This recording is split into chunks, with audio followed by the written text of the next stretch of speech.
Hello and welcome to Stories, the True and the Fictional, the podcast that revolves around one central theme, stories and the people that tell them. We'll talk about movies, TV shows, video games, historical events and weird news headlines. There's really no topic we won't touch. But it doesn't stop there. If you've got a story, something funny or random that may have happened to you or a friend, send it to thetrueandthefictional@gmail.com. Until then, it's story time. Star Wars, Episode 8, as written by ChatGPT by simply typing in, "Make a better Star Wars Episode 8. The Awakening of the Jedi. The galaxy is in chaos after the destruction of the New Republic and the return of the First Order. The Resistance, led by General Leia Organa, continues to fight against the tyranny of Kylo Ren and his minions. Meanwhile, on the remote planet of Arc 2, Luke Skywalker trains his daughter Rey in the ways of the Force. As she grapples with a newfound ability, she begins to sense a dark presence in the galaxy, one that threatens to engulf the entire system and everyone she knows and loves. One day, a mission from the Resistance brings Finn, Poe Dameron, and Rose Tico to Arc 2, seeking help from Luke in their fight against the First Order. But they also bring chilling news that the source of the dark presence is a new weapon that can destroy entire solar systems at once. Together, Luke, Rey, Finn, Poe, Rose embark on a mission to infiltrate the First Order and destroy the weapon before it's too late. Along the way, they uncover new foes, both friends and allies, as Rey discovers the shocking secrets of her past that could not have been imagined. Meanwhile, Leia leads the Resistance in a fierce battle against the First Order forces, hoping to buy time for her team to complete their mission. But the First Order has a secret weapon and unleashes it upon the galaxy. In a thrilling climax, the two engage in massive battles. As Rey and her team infiltrate the enemy base to destroy the weapon, Luke joins Leia to confront Kylo Ren and his master, Supreme Leader Snoke, in a brutal lightsaber duel to determine the fate of the galaxy. By the end of the battle, the First Order is defeated, but at a great cost. Luke and Leia are reunited as they mourn the loss of many fallen heroes. But Rey emerges as a shining star in the new Jedi Order, one that will bring hope and light to the galaxy for generations to come. And Luke, proud of his daughter, hands down the mantle of Jedi to her, knowing that the Force will always be with her. Great film. So what you're saying is Ryan Johnson. Can't use. Can you, Jamie? Can you pronounce his name correctly? Because I don't want to be associated with that. Can you just say Rian? But it's spelled differently. So. Yeah, but I decided it's pronounced Rian because I don't want anything to do with that man. Right? Do you think that Ryan Johnson's parents spelt it differently to subvert people's expectations? Oh! Welcome everyone to Stories, True and the Fictional. I am not an AI, but sometimes, it might be easy if I was. My name is Chris Clark. I'm, of course, joined by the man most likely to date a Kardashian. How are you going, Ryan? Wow, I'm good.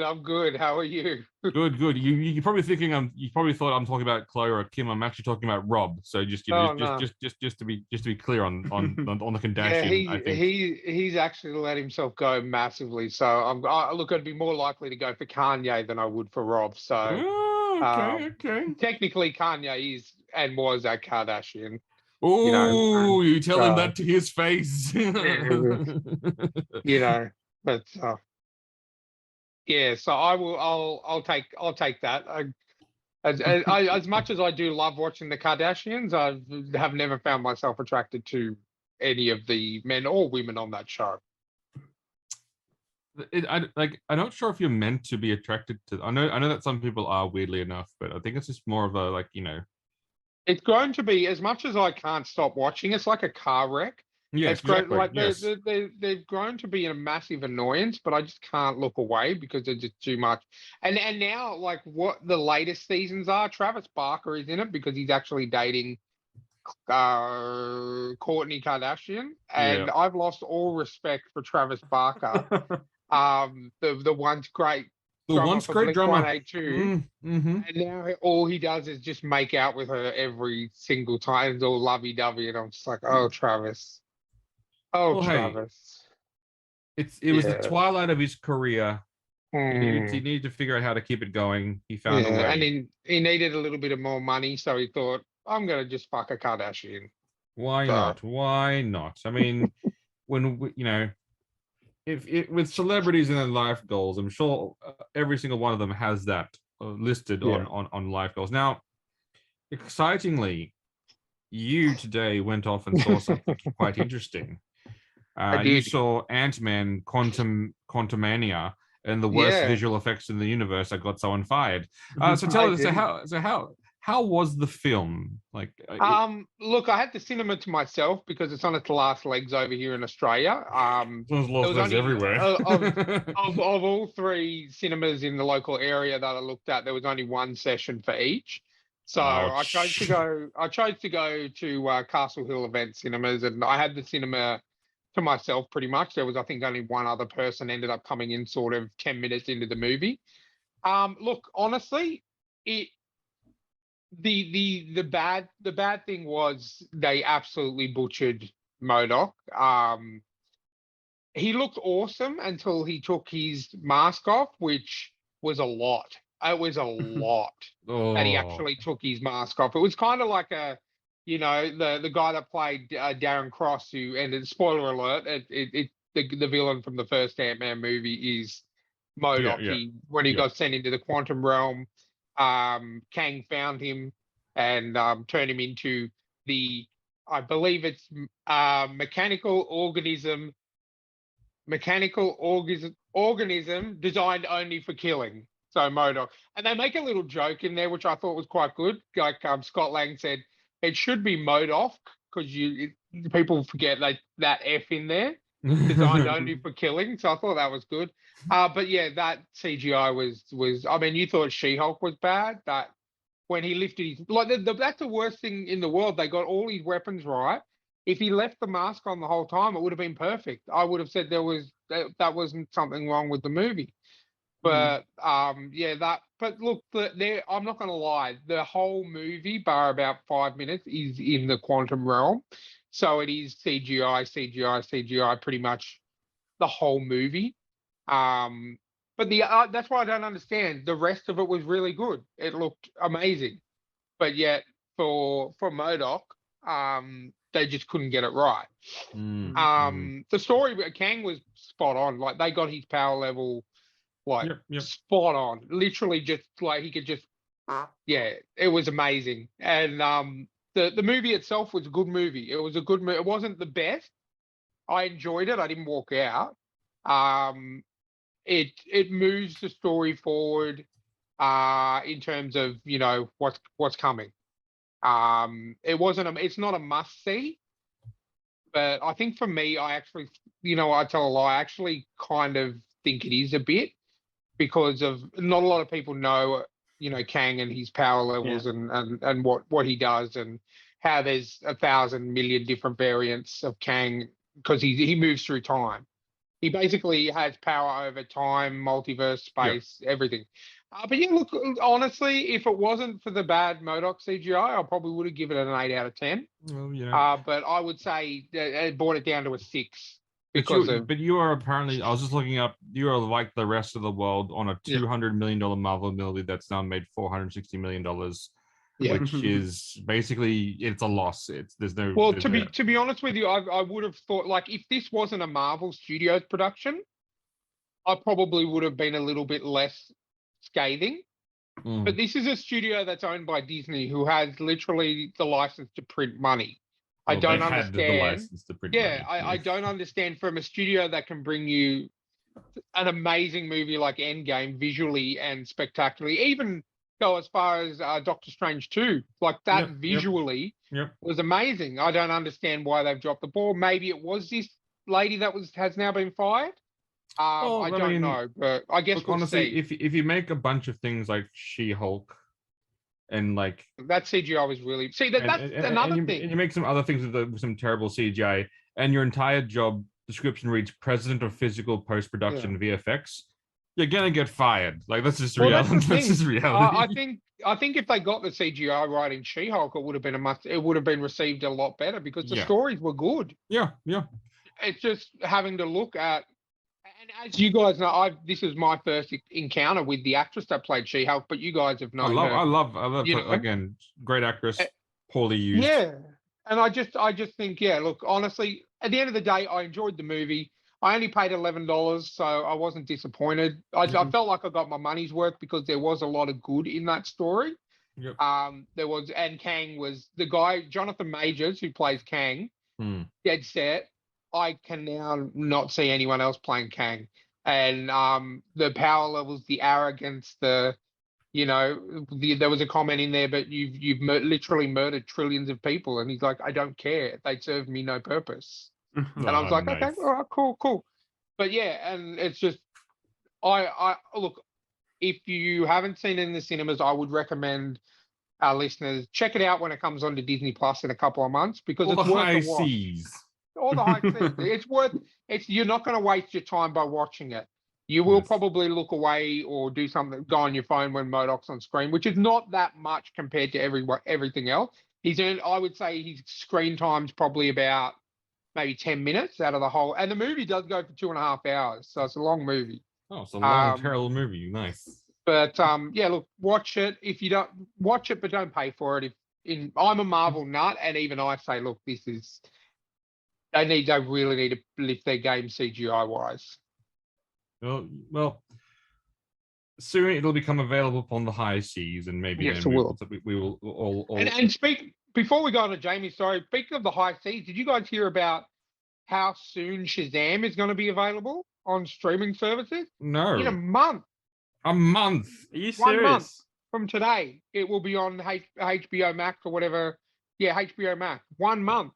Wow. Well, they just shut that thing out there, really, didn't they? They just. I was sitting there looking because I'm like, what am I going to go watch? And all of the movies, I was scrolling through them for the first time in a very long time. There was like 6 movies I wanted to see. Yeah. And I thought, you know what? If Shazam's coming out in a month, maybe I can wait for that. Because there's so many other good. I mean, we've got John Wick this week. We've got 65. For me, as a horror fan, there's Scream 6 has come out. Yep. I still haven't seen Creed 3, which is another Jonathan Majors movie. And that just seeing him as Kang has just made me want to watch Creed 3 as well, even more. But yeah, I mean, they announced today that it's coming from today, 1 month, it'll be on HBO Max. Which means for us it'll be on the high seas. It'll be on the high seas. All right.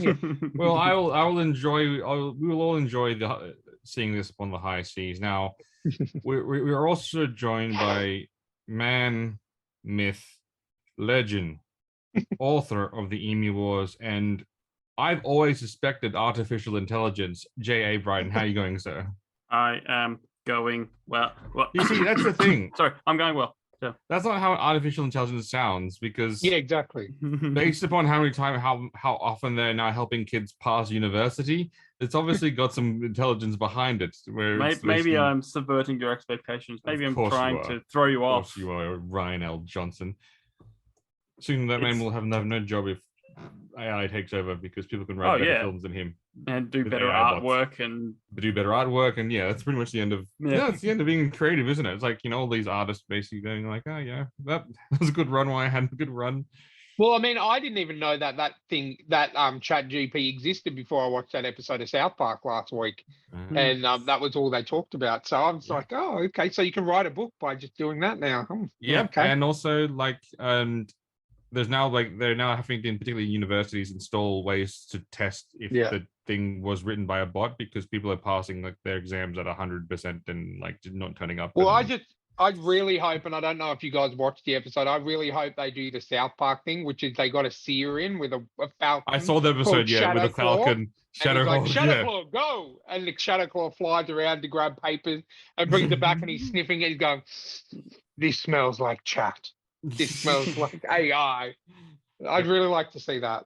And and as I showed you guys before, I experimented as well with the art one where I basically, Cat Grey and Henry Cavill playing chess, Cat Grey, then the other one I did was Henry Cavill doing his taxes and Henry Cavill dating himself. I thought those were three fantastic artworks that I conjured by simple text. Now, Jamie, you didn't use Chat GPT in your book, but obviously, do you want to tell us a little bit about where people might find your stunning work and what's the plans for the release and launch? Oh, well, okay. Letters from the Emu, or the update, is coming out May 22nd in Australia. There will be a book launch, but the publisher's organizing most of that. So I'm going to guess that it'll be on that weekend because it's coming out on a Monday. I'm going to assume there'll be a book launch that leads into the Monday. But cheese and wine with Australian authors going like, "Meow, yes, we write all about Australia." Probably not.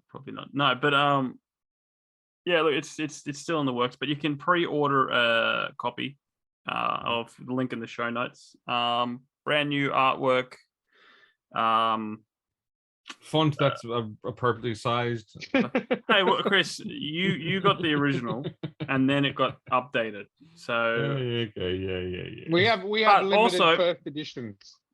Yes, and I'll probably put this out here. I'm going to take them down soon. So we should do that already. You guys, yeah. Well, the publisher said, "Oh, just leave it up because if you're selling it, it's still good for you. You get money and all that stuff." But I'm like, well, this close to the re-release, I want to take them down. So if you're listening, you've probably got a few days before it's unavailable, unless someone's put it on the high seas. But and if you've got if you are downloading it by the high seas, how dare you? How fucking dare you? Know what? There is a person behind that work, an artist who needs food to eat and is trying to make a career. How dare you? You download that book by the high seas, you make me. How dare you? It's almost as annoying as that when friends and family ask for free copies. That's even worse. Be like, yeah, I know. It's like, no, you're supposed to support me. But yes, we've spoken about Letters from the Emu many times on this podcast. It's a fun read. The editor, been talking with the editor. Yes, it's finally got edited by a professional, and she said she loved it and it was hilarious, and she really liked my take on emus thinking they're smart because they go, "Oh, the scientific term for a human is Robert," but it's actually it's just one dude going, "No, I'm Robert." That. Jamie believes that his editor thinks his book is amazing, much like he believes all the strippers love him at the strip club. What I'm just assuming when I play Grand Theft Auto that you do the hey, and if you do it right and without the bouncer looking, yeah. I mean that's legit. That's how it works, right? Yes, Jamie, that is exactly how it works. Because that's the only strip club I've ever been to is GTA, and I found it disappointing. Well, yeah, because it's But this podcast is also brought to you by our other author, friend, Patreon supporter, Rebecca Cassells, and the Rising Dawn series. It is a wonderful book that is on my shelf that I intend to get to very soon, when work stops working me so hard. We'll tell you what, you could cheat. Why don't you get the book, load it in, and then ask ChatGPT to write you a quick summary, and then basically no, because that's cheating, and it doesn't. That's not supporting those that support us. Exactly. You should be reading the book. I should be reading. I should be reading a lot more. Like I get tired. And the problem with I'm a slow reader because I will read a page, and then something on that page will it'll get my creative juices going, and I'll start wondering. My mind, while I'm reading, I'll be thinking of other things, and I'll read a whole page without actually reading the whole page, and then have to go back to the start of the page, and then read it again. So I usually have to read the same page 2 or 3 times before I get, before I take it in. Makes sense. Maybe I need, Henry Cavill or Cat Graham to read it to me. I think wouldn't that be too distracting? No, I'd really be listening. Interesting. Well, now are they sitting in the are they sitting in the room with you? Oh yeah, 100%. And you're tucked in like a small child, you and they're reading like, or what's the scenario? Well, I don't know if I'd be tucked in like a small child, because if you're going to read me a bedtime story, wouldn't want it to be something, as full on and in depth, or bedtime stories are supposed to be lighthearted and fun. Yeah. I'm going more something like there's been a few videos of Henry Cavill reads The Witcher. Yep.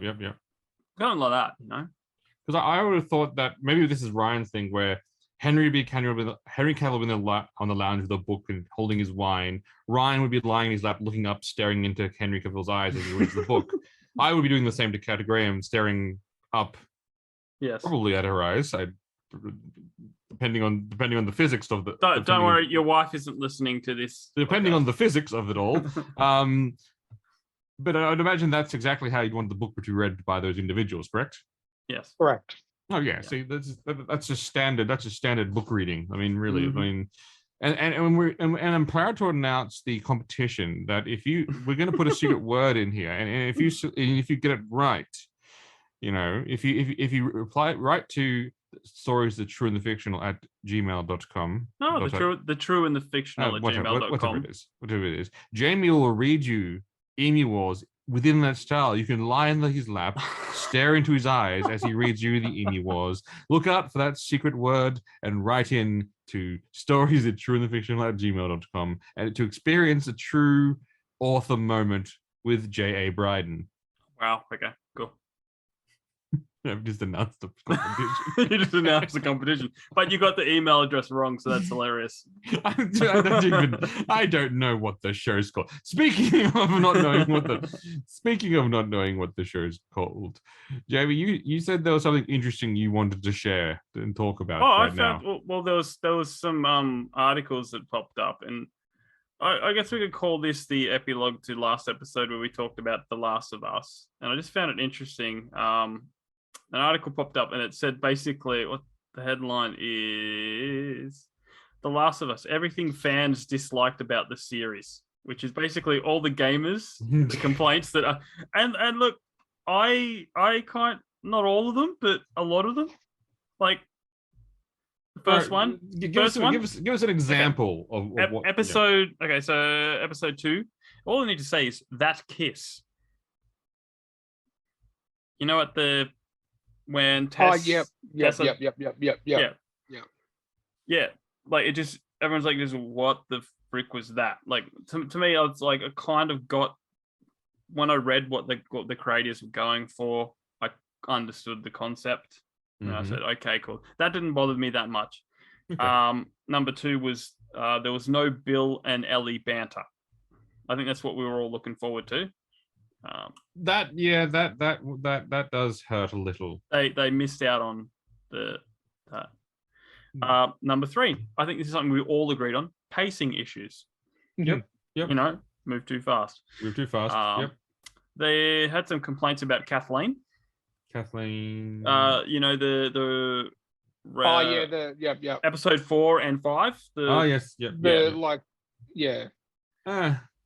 Yeah, I'm not. It's just like, this is one that Chris would highly support. The lack of violence. No killy Joel, no murdery. Joel, again, as I said, I have said this more times than not. Joel is a psychopath. The reason why the story worked is because once his daughter died, he became this absolute monster. And the story is basically him with Ellie trying to be less of a monster, but in order to save her, he has to basically unleash the monster again, which is exactly. And this is the arc. And I'm like, like, oh, you've killed 4 people in the series. Oh, yeah, you're a monster. No. Yeah. Old Joel would like throw a brick into the courtyard, wait till 4 people gather and throw a Molotov into the 4 people. 100%. That's the 100%. true Joel. Yeah. And in the same vein, they said lack of danger. So like in the game, like you're always on edge, but this was kind of like, we went here, went there. Yeah, look, I'm willing to overlook that. That one I do think it's more of a game thing because you can't kill a character. Yeah, Like you And can't at the kill end of the them. day, you're trying to put like a 40 to 50 hour game in what they've done, like, let's say 9 hours of TV, not Yeah, even. 100%. And much like if you were trying to do, say, like a D&D podcast, your people playing the game know they're invincible, and it sort of really just takes the stakes out of it, Jamie. Yep. Anyway, And the other one, which is one we all knew they'd complain about, is lack of infected. There was two strong full-on epresodes, but but then it was all about. But well, having said that, to be infected requires you to kiss each other about the pregnancy. And I'm going no. That's going to be a very low infection rate amongst the city. Yeah, and the other thing. I was Steph asked me the same thing. She's like, why is it? And I was willing to overlook that as well, because in the game, you've got different levels that you're not always like, there were some levels where there was no infected. Correct. You were dealing with what this situation had done to people, like, and that's one of the main things. It's like the zombie stories are sort of like the backdrop of the whole thing. Exactly. It's all about it's a human story. I was willing to sort of let it that slide a little bit. Yeah, I would have loved a few more, but it's kind of like, it's not like The Walking Dead where it's everyone versus the zombies and occasionally there's like two groups of people fighting. The Last of Us is more like half to me. Yeah. No, I agree. 100%. Yeah, no, 100%. Yeah, no, but that was just an interesting article that popped up, and I had a quick. It was definitely some of, like, 50% of those reasons I definitely agree with. 100%. Yeah. So, Having said that, I enjoy everything with Pedro Pascal. 100%. And you know what? I've been seeing. I have to apologize to the Lord and Savior Nick Cage. I didn't realize there's a recent movie with Nick Cage and Pedro Pascal in it, starring as like a buddy like team. Okay. Oh, no, that's the Nick Cage movie. It's called Nicolas Cage. Oh yeah, the something. It's not called Nick Cage, but it's like the massive something talent or something like that. I haven't watched that. I haven't seen that one yet. And I love Nick Cage and I love Pedro Pascal. So I'm going like. But are you worried they might cancel each other out? Well, no, I've seen the one scene that's now like the bit that's been memed to death, where like where Nick Cage looks at Pedro Pascal and Pascal like smiling and like nodding his head, and then they just use that, and it's been memed to death, like to explain all different scenarios. I'm like going, but I've seen that one scene now. I don't know if I need to see the rest of the film. Yeah, it might ruin it for you. To be honest, since our Nick Cage podcast, I've been on a bit of a Nick Cage movie watching thing, and you know what, and I've come to realize that he is a lot more hit and miss than I remember. And I've been watching mainly just the stuff from the 90s, like I watched The Rock, Face Off, Con Air, Gone in 60 Seconds, all those kind of things. And he's kind of got a bit of a Keanu Reeves vibe, in which case he sort of can only play one kind of person. And I was like, oh, wow. Like, when I was younger and watching them for the first time, I seemed so much more enthralled than I was watching them the second time. You know what? Yes, you'll get some ones that are not so good, but every now and then he'll deliver national treasure. Every now and then he'll deliver just this gem, this absolute, like, cornerstone film that you go like, yes. And I think Face Off for me was that watching that again, that held up, and I'm like, that is a fine film. I really love this film. Yeah, that is a fine film. To me, Cities of Angels actually is the one that holds up for me as a Nick Cage film. Yeah. And I honestly can't wait for Renfield. Yeah, me too. Looks great. I'm excited to see that. I think because of the supporting cast on that, like Nicholas Hoult is just brilliant in pretty much everything I've seen him in, and I think that's going to help. You've got the star power of Nicolas Cage, and a new, Nicholas Hoult, new and upcoming actor. I think it's going to be great. Do you think this is going to be the forging of a new like the Hollywood Nicholases? Like the Holy Chris's. Okay. Yes. Ooh, I don't know. There's two. Yeah. The Holy Chris's is a phenomenon that doesn't always happen, and it rarely happens. And I still maintain it's happened because someone's gone back and messed with the timeline. Someone has basically done something and that other Chris's from other realities are now in our reality. And this is my theory that that I'm realizing there's been a convergence where every single reality should have this one Chris, one amazing Chris actor, but for something's happened and 4 Chris's have now merged into our reality. It's not meant to be. So you're calling it the Christoverse. No, Chrisurgence. All the Chris's everywhere, all the Chris's at once. Yes. All the Chris's all at once. Speaking of that, Oscars normally suck, but this one actually had interesting results. This was the first time I've actually seen the results of the Oscars and gone, I agree. Mm-hmm. Yes, Really? that makes sense. Normally it's like going, who wins? Like man folding paper cup, drinking from a salad bowl, like best picture. I'm like, what the fuck is that? This one I'm like going, yeah, best actor, Brendan Fraser. Yeah, 100%. Best actress. I'm like, I love her. She's awesome. Like, yes, 100%. And I didn't see the movie, but from what I can tell, it's like a multiverse movie. Like, how superhero is that? Yeah, I wanna watch it. It's on my list because it's just I've heard nothing but good things since it came out, and I mean any movie that I love the guy I cannot remember his name, and I do apologize. The guy that played Short Round in Indiana Jones. Yeah, well, that's his name. He's legally changed it. No, he's legally changed his name to Short Round.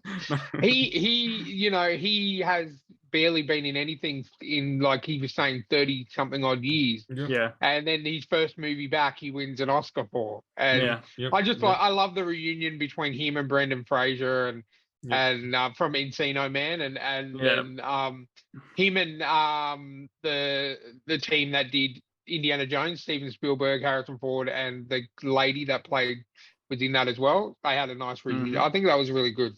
Yeah. But apparently that movie's amazing. I want to check it out. Yeah. And it's like, they'll say, I was good to say Michelle Yeoh, which I agree, but like they make it sound like she's some up and coming unknown. So they're going, she was like one of the most famous actors in Hong Kong cinema history, and then she made a successful leap to Hollywood, which is something surprising. It's like going, she's not like she didn't know who she was. She was all, everyone also agreed she was awesome, but it's good to see that she's finally recognized by snooty, stupid Academy people. Well, they did the same thing with Jackie Chan. Like everyone just imagined, all of America never heard of Police Story or anything like that. Exactly. And then it's like, this guy in Rush Hour, he's got something good. It's like going, there's a bazillion films that says something. I still stand by Police Story. The Police Story series was his best. Some of his best work. Yeah. And then, like, even before that, he was a stunt double, so he'd been, he's been around, exactly. But no, this new up and coming star in this new Rush Hour movie, he's going places. It's not like Jet Li, who his first Hollywood start was Lethal Weapon 4. Yeah, even though he did so many more amazing movies before that. Jet Li, what a great. It was great. I love Jet Li. Apparently, he's a Buddhist. He's a full-on Buddhist monk now. I think from memory, and correct me if I'm wrong, Chris, you might know, but like he was a monk, and then he had to get out. He wanted to leave the monastery, and he had to go through these trials to get out. That was a movie he did, but well, that's but essentially he trained in he trained in this very, very, very, very, very like famous like Wushu temple, and then his first movie was Shaolin Temple, which is what you're referring to. Yeah. So he wasn't a Shaolin, but he was basically one of the most most promising martial arts students in the history of the universe. And so I think he won I just read it then. Yeah, he won 5 national championships in national wushu martial championships in China, which it's a pretty fucking big deal to win 5. So and then it's like that guy in that timely hit that I haven't watched in about 10 years, Ninja Assassin. And the Korean pop star. Yeah, it was a Korean pop star in this R-rated ninja movie, and he's doing all the and you go and this guy, could kill you 10 times over, and then goes over and goes like, "I buy you someone." It's just it'll be like Justin Bieber knowing, that. The funny thing the funny thing about that one is like he was like he's like it's not like it was like it's not like he was like a tough boy Korean pop star. He's like one of the like, you know, everyone in a group has a purpose. I think he was like the pretty boy in the group. Like, so it's like they take the pretty boy in the group and then turn him into those like bloodthirsty maniac. Well, like this doesn't, and correct me if I'm wrong again. Didn't he have to serve in the military? They all every single Korean male has to serve in the military. So that does tend to change. His name's Rain, or that's the name he goes by. Because didn't BTS have to like stop? Hey, we're just going to take a hiatus because we've got to go and serve 3 our years in the military. because they applied to the government to say that their jobs as entertainers to the world is more important than the military, and South Korean government went the 3 million North Korean soldiers on our border that could cross at any moment is more important than your singing and dancing. And it's like going, yes, when you have an enemy that could invade you at any given point, I'm sorry. Like that's kind of more important, and the fact is that South Korea has like they have a standing army of like 600,000, but at any one given point they can call it like 3 million full-bodied able males into combat, which is like so that's the whole purpose of it all. Having said that, a lot of sports stars do get exemptions because Korea does still believe that winning gold medals and things does actually matter. So then, there's your exemption path. But so there you go. BTS, if you're listening, change your career path. No. Many BTS fans saying, how come the South Korean national team that in 2002 World Cup got all exempted? Recently, one of the top players in England, Son, he went and played in the stupid Asian Games tournament, which means absolutely fucking nothing, and won a gold medal because winning that gold medal meant he didn't have to do the military. So his club said, go take 2 months off to play in some podunk nothing tournament, win it, so we can sign you to a big contract, so you don't have to join the military. And that's what they did.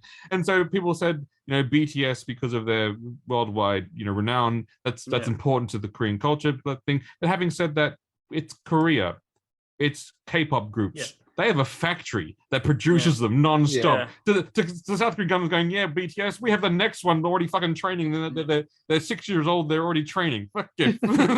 We'll replace them within like that.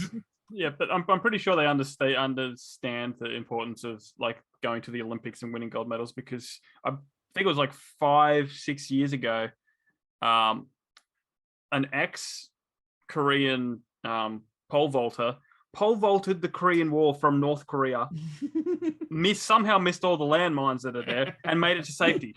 So obviously that comes in handy. Olympics comes in handy, and also having strong athletes also if the war happens, it's also helpful for them to actually fight the enemy. And hurdling, And hurdling, absolutely. Yeah. So, speaking of hurdling. I have one gripe I wanted to raise with you guys, and I'm getting annoyed at this. And again, I love Jon Favreau and all of his works.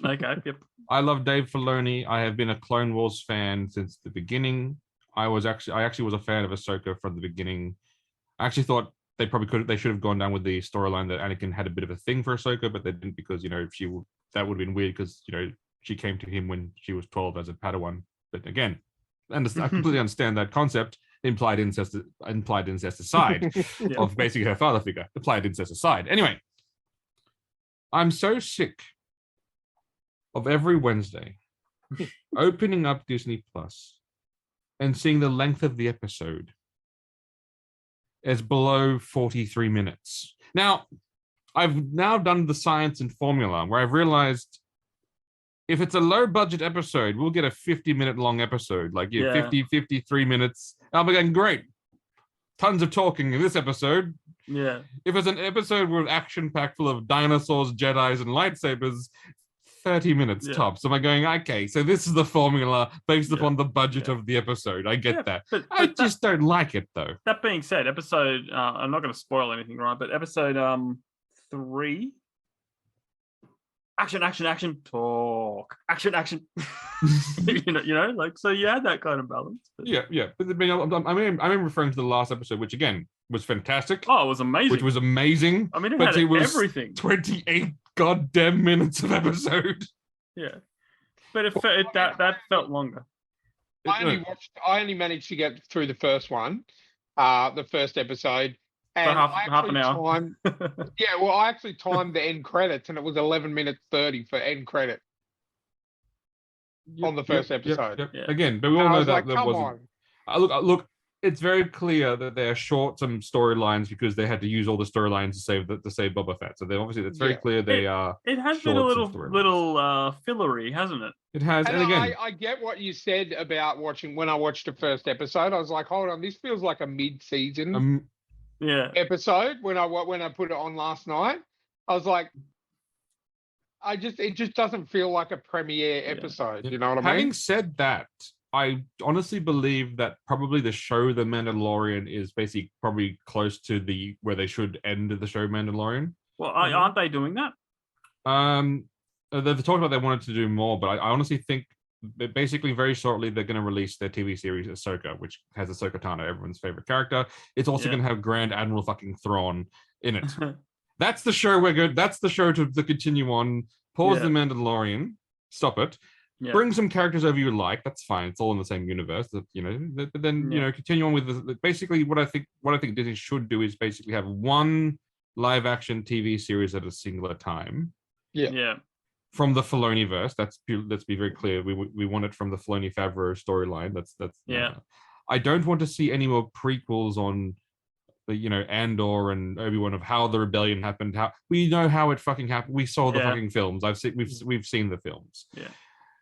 And let's continue on with that vein. But again, I think you're definitely right about that because the break, like Boba Fett episodes aside, the break between season 2 and season 3 of The Mandalorian was enough to start getting me, because I've complained about Star Wars oversaturation for a while now since Disney bought them, but it was enough for me to go, you know what, I actually missed The Mandalorian. Yep. And that's what you need. Like I haven't watched Obi-Wan. I haven't watched Andor because I'm tired of Star, and I hate that I have to say it, but I was tired of Star Wars.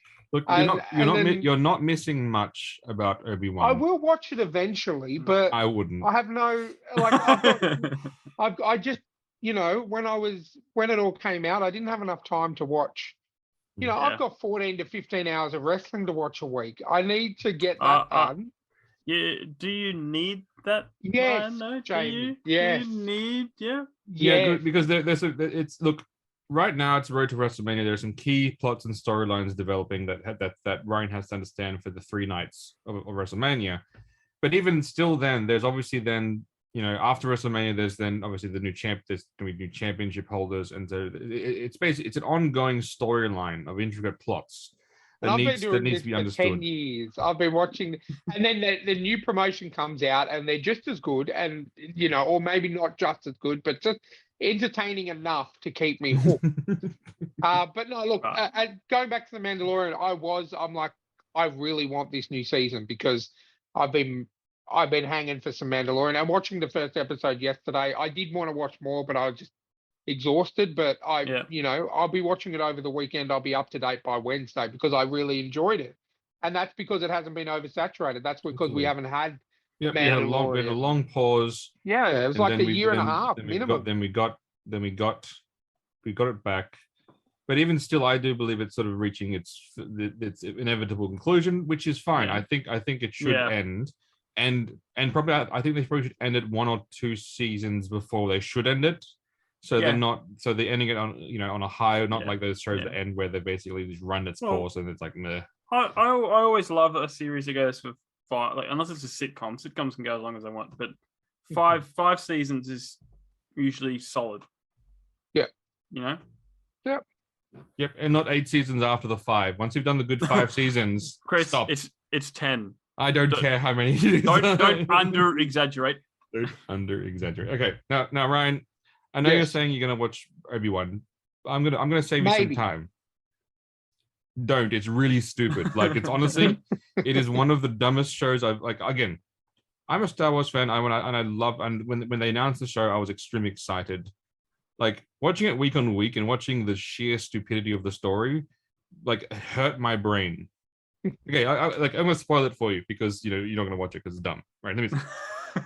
There's a female Inquisitor who basically has been going around the galaxy hunting, slaughtering Jedi. She finds one and hangs him up and like murders him, tortures him in front of a crowd to be like, Dad, you shouldn't, this is what happens when you're a Jedi. Her whole thing was she wanted to do this so she could get to Darth Vader because she knew it was Anakin, so she could kill him because she watched him kill all those Jedis in the temple. I'm like, stop, think about your plan. I'm going to get revenge because he killed all those Jedis by helping him hunt and exterminate Jedis and viciously torture them so I can get close enough to him so I can attack him. I'm going, there are about 1,000 better plans, young Padawan, than this one. This one's real stupid. Secondly, there are like 4 or 5 people that got stabbed in the stomach with a lightsaber and lived. Let me again, like, just was like walked it off. Am I going? That was a killing blow for Qui-Gon. And even more so in one of the fight scenes, because again, Disney doesn't understand lightsabers. Obi-Wan hits a stormtrooper in the chest with a lightsaber, and it bounces off, and it spins around, and the stormtrooper falls over, and he spins around and hits another one, and it clips him on the leg, and he flips over. I'm going, their armor is plasteel. It's not Beskar. It's an artificial environmental suit to help them in environments. We've seen what a lightsaber does in multiple other things. Yeah. It doesn't bounce nicely off them, and like I was like, what the hell? Clearly, again, was there good moments in the show? Yes. Was it worthwhile? No. I like, honestly, through the 6 episodes, if they cut all the shit out of it, they probably have enough for a decent film. Yeah, but wasn't that what they wanted to do? That was what they wanted to do, and honestly, they should have stuck with their original idea. Yeah.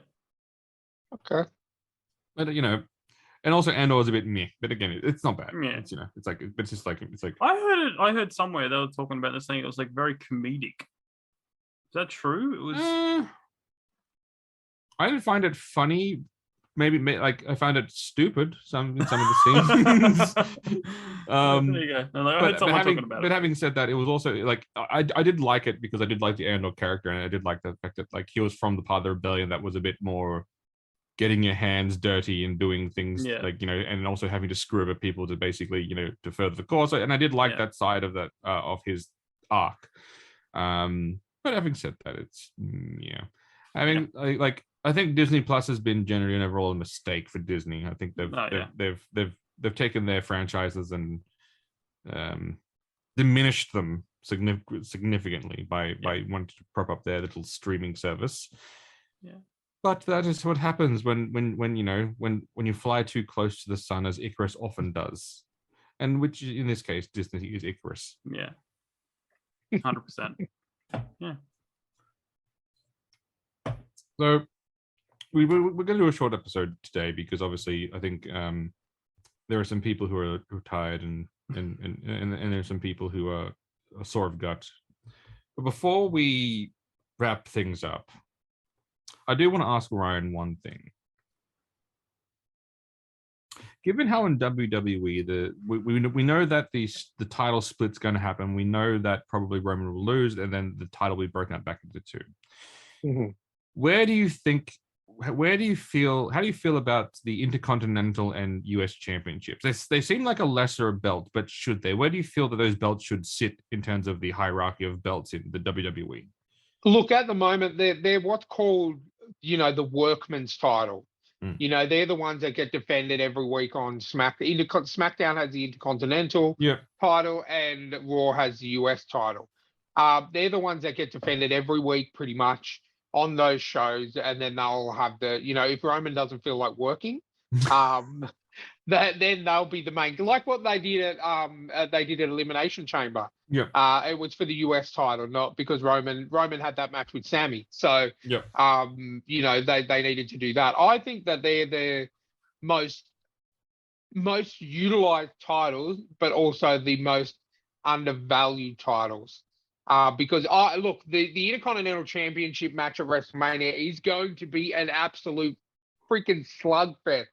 You've got a guy who made his name in NXT UK called Gunther from Austria, who is this is not sports entertainment. This is wrestling. he is a wrestler. He's not an entertainer. Yeah. And you've got him going up against two of the roughest fighters in Drew McIntyre and Sheamus.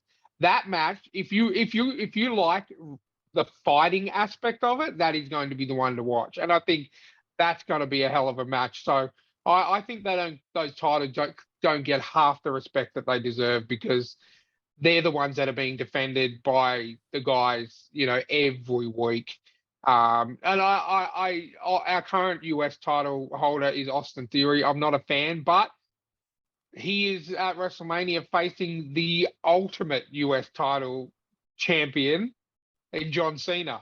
So I'm looking forward to seeing to John Cena. And one thing I forgot to mention last week, I thought you guys would love this. In the new game that just came out, WWE 2K23, it is John Cena focused. So it goes through, they have a career mode where you get to play all the iconic matches in the wrestlers' careers. And if you beat the John Cena career mode, you unlock a John Cena to use in the ring. And it is simply a pair of jean shorts. It's the invisible John Cena. They've taken what the fans have done, and memes have created, and he is literally a 99 out of 100 ranking to beat. So he's like almost immortal. And it's literally it's a pair of jean shorts wrestling, because they've actually taken the whole invisible John Cena and made. And I thought that's almost enough to get me to buy that game. Yeah. Just so I can do that. Look, anytime John Cena is an entertainer, and anytime he's in the ring, whoever he faces is going to go over and is going to take that next level take that next step in their career, because he's like the Undertaker. He makes careers, and because he's been in it for so long. So I'm really looking forward to that match as well. It's also been announced that my prediction did come true, that Kevin Owens and Sami Zayn are fighting the Usos for the unified tag team titles. They made up. Sami and Kevin sort of had their reunion moment on SmackDown last week. So that's going to be a big one. And my prediction on that one is the Usos are going to lose their title. The Bloodline's going to come falling down at WrestleMania this year, mark my words. Roman's going to lose the titles. The Usos are going to lose the titles.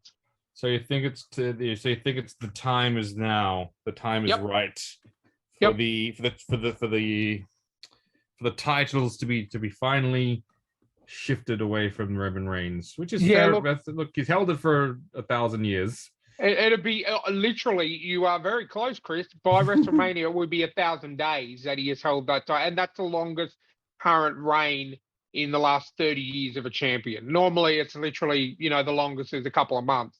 But seeing as the whole Rock thing fell through, and that was purely and simply the Rock's fault, because he led WWE to think that he was going to be ring ready, and when push came to shove, he said, "Sorry, I'm actually not." So that's why they had to divert their plan. So seeing as that's not going to happen, yeah, exactly. I'm starting to lose a lot of respect of him after the whole Black Adam issues and all that. But look, I think Roman's days are numbered. I think after the 2 days of WrestleMania, we're going to see new tag champions and new Universal champion. Is Cody Rhodes the right kind of guy? I don't think he's the right kind of guy. I think he's the right kind of guy right now.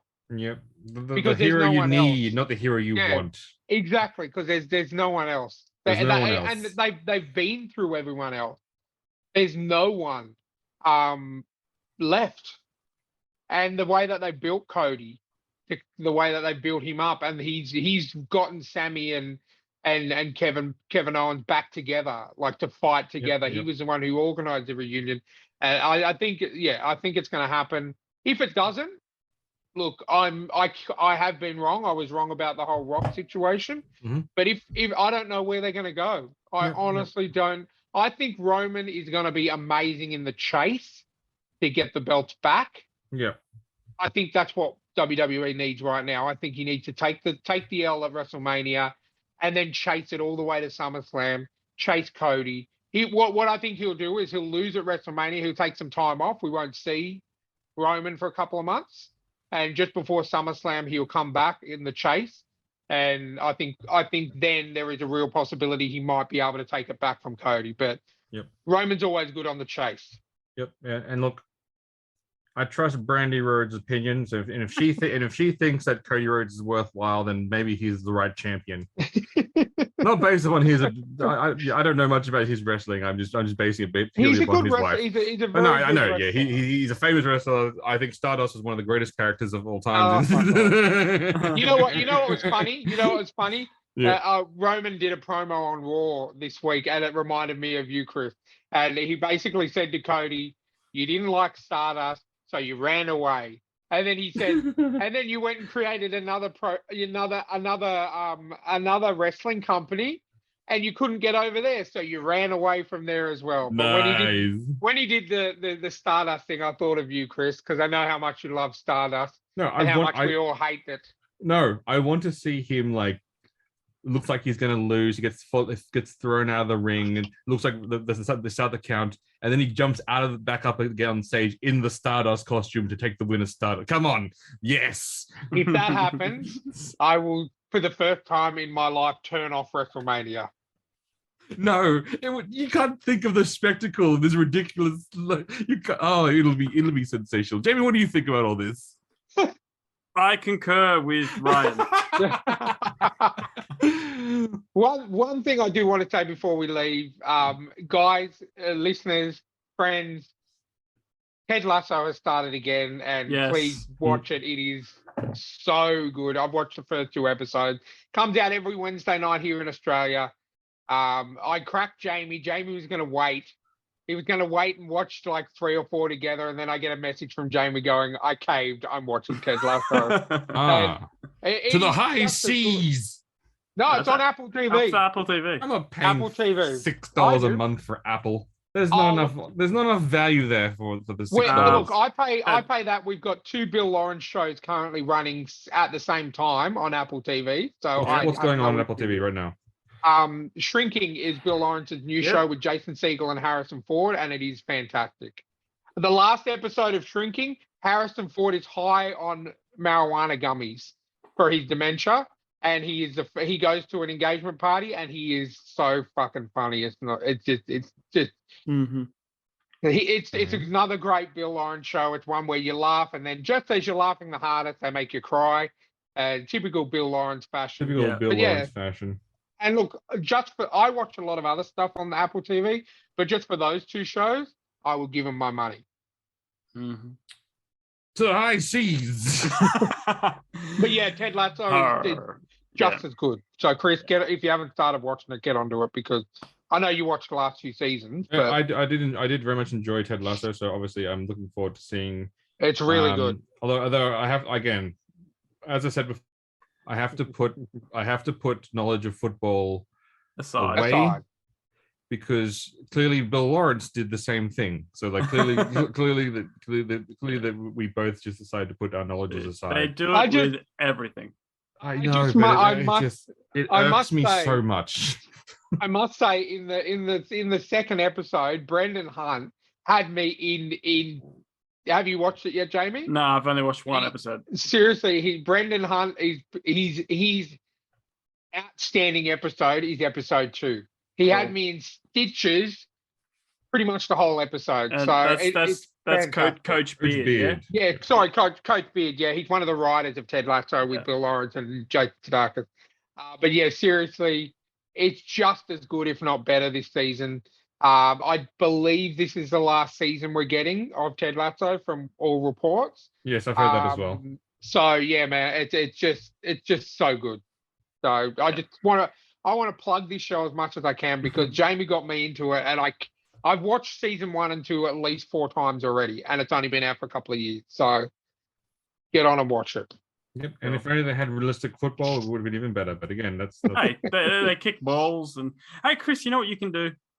You can go on to FIFA 23 and you can coach as Ted Lasso. You can. And all the rules will be there, and you can be satisfied. And this is the first FIFA game I might actually buy, just simply because I want to play as Richmond. Outstanding.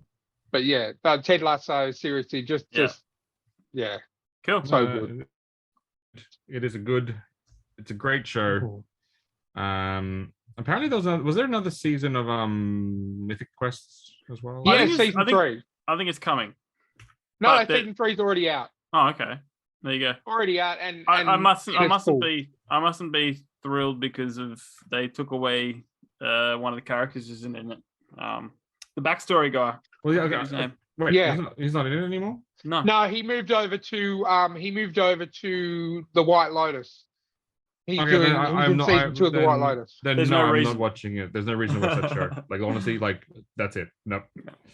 I was very surprised. I've actually been replaying Fallen Order, Jedi Fallen Order in anticipation for the new game coming out next month. Yep. And I didn't even realize he plays Endo Cordova, who's the Jedi that's guiding you through the visions. I didn't realize that was him. No, that's Master Breaktak. Isn't he the same guy? No. Are you sure? 100% sure. I know Wait, Master Breaktak. wait. I know you would, but you I thought sure? it was the same guy. Yeah. No, it's not the same guy. Are you sure? Let me clarify this. Okay. Because So, they look very similar. Are you saying old white guys look all the same, Chris? Yes, that's exactly what I'm saying. Jedi Fallen Order. Yeah, no, it is Tony Amendola, who is Master Breaktak, guides you through. Well, there Well, I you go. apologize. Maybe all old white guys look the same to me. Okay, they also Now he was the guy. I'm going to look up the character's name from Mythic Quest, the backstory guy. Yeah. But he's in Moon Knight Oh, okay. as the god. That's Khonshu. Yes, that's it. Yeah. Okay. Fair enough. Okay. Again, Well, I apologize. I stand corrected. Because I'm just playing it. I'm listening to it. I'm like, this is backstory guy. This is the dude. No, it's F. Murray Abraham. Well, there you Okay. go. Two TW. actors that are very similar. Yeah. I'm getting that actor's Alzheimer's in my old age. So Well, I think Mhm. I think they were both born in the 30s, 1930s. So Yeah, see, back then they printed men. This is yeah, exactly. It's fine. This is expected. the men came. The men came with the suits. They came pre-assembled, and basically you had 6 options of man, and then you picked one of the 6, and so this is And expected. the only custom thing you could do is the beard. You shave the chin off. Yeah. Or That's like right, an EA game. I'm actually very proud of my character. beard. I've been growing my beard since I became a full-time Uber driver, and it's actually coming to. I want a J.A. Bryden beard, and You it should might get take one. me a little while, but it's coming in. Mhm. I'm not shaving, so Yep. know, Look, that's gonna be a fine beard, and then you can put on the Middle Eastern accent and be like the rest. that's of the exactly. I drivers. was just about to say something. I want to be as creepy as possible. Absolutely. Gold because, chains. Get some gold chains. and not use deodorant for a couple of weeks. Yep. Perfect. Honestly, you're a dead ringer. It's gonna be There we amazing. go. Now, Jamie, There we go. if people have any questions, comments, and complaints, where can they direct their hate and anger? There is two possible locations. Chris's home address is thetrueandthefictional@gmail.com is The option Sunken 1, Death Star. No, just kidding. or stories_podcast on Instagram. They'd be your 2 best bets to get a hold of us. Send us some fan mail, hate mail, Dick requests. No, for dick pics, Ryan's address is and yes, he will accept Dick Tracy pictures. He will spec what other dicks are there? Dick Grayson. Dick Grayson. Grayson. To be a little more cryptic, Richard Dean Anderson. Richard Branson. Yeah, Richard Branson. Yeah. Also a good dick pic. All the Richards. All the Richards. Yeah. Mhm. Yeah. But A famous Australian politician, Richard Face, aka Dick Face. I'm not even making that up. That literally was a politician. So, and that's topical because the election is here on Saturday. Oh, Tomorrow. fuck. Yeah. I have to So vote. make sure and this is a PSA. I'm not going to do the PSA because the episode will be out after we have to vote. yes. Yeah. So, but yeah, Jamie and Chris, make sure you vote tomorrow. I early voted. I've done my voting. Well, I mean, no, And- I should rephrase that. Chris, vote or pay the $20 fine. It's $55 now. They've upped it. Or just say you've got flu-like symptoms. There you go. No, that's the last excuse I used, and they don't accept that. Dude, one anymore. I've used it for the last 3 elections, and I have gotten out of. Hope none of the electoral committee is listening to this podcast. Yeah. I've used the same excuse for the last 3 years, and I haven't had to pay my $20. Yeah. Because I refuse to vote for him because I don't like any of the politicians. That's where I think America's got it right. If they, Yep. No, well, this is what I hate. Not to get too political. This is what I hate about Australian politics, right? In America, you vote for the man, yes, or woman that is running. In Australia, you vote for the party, and the party can choose whoever they want. Exactly. That's how we got 4 prime ministers in like 6 years. I loved that. That was the greatest time of our lives. The bloodbath. And that's why and this is going to show my age. We haven't had a good prime minister since John Howard. In my opinion. The Howard. Johnny Howard. Johnny Howard. I actually met him at Christmas time because he has a holiday house in Tea Gardens where my dad lives, he was standing in line at Coles. Wait, Ryan. Wait. So you enjoyed the long reign of John Howard, and then you saw the absolute turmoil after it of prime minister after prime minister after prime minister. And yet you want the same for Roman Reigns' reign to end, so we can have champions. And on that note, Wow. I bid you all adieu.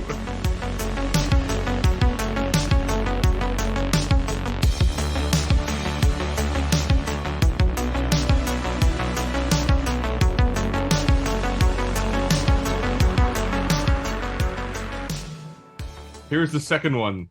I did 8 because it was really easy and it was really hard to choose. So here's the second one. You know, the funniest thing is I watched a South Park episode this week. The latest episode was all about ChatGPT. I'm like, okay, cool. Star Wars, Episode 8. The Rise of the New Jedi. After the events of the last film, Luke Skywalker has returned to the galaxy to rebuild the Jedi Order. He has established a new temple on the planet Jeddah, where he trains a new generations of Jedi, along with Rey, who he has just discovered is in fact his long-lost daughter. As the Jedi continue to train, they learn that the First Order has been working on a secret weapon that can destroy the galaxy. Determined to stop the new threat, Luke and Rey and their students set out to discover the plan of the First Order. In a series of battles across the galaxy, like I said, it's just a series of battles. The Jedi clash with the force of the First Order, and they defeat the Dark Knights that lead and serve them. But the Jedi have successfully put an end to the First Order. They soon discover the supreme force behind the First Order, a mysterious power, simply known as Darth Plagueis the Wise. Enraged over Darth Plagueis' involvement, Luke and his new teachers and Jedi students embark on a mission to destroy the Sith Master before they can destroy the galaxy. This mission takes them deep into the heart of the Sith Empire, where they confront not only Darth Plagueis and his army of Sith minions. That's a weird sentence. Anyway, it's an AI. It's an AI. As the final showdown takes place, Luke and his team face the might of the Sith army head-on. However, they are joined from help from the Resistance, who come to their aid in their final hour. Together, they manage to defeat the Sith, but at great cost. In the aftermath of the battle, the galaxy is saved from total annihilation, and the Jedi rebuild. Luke serves as a mentor to guide the next generation of Jedi, much as his master, Obi-Wan Kenobi, did before him. Rey takes her place as head of the Jedi Council, leading the next generation of Jedi into the future. As the sun sets on the new temple of the Jedi, Rey looks at peace, knowing that she has finally found herself a home with her father, Luke.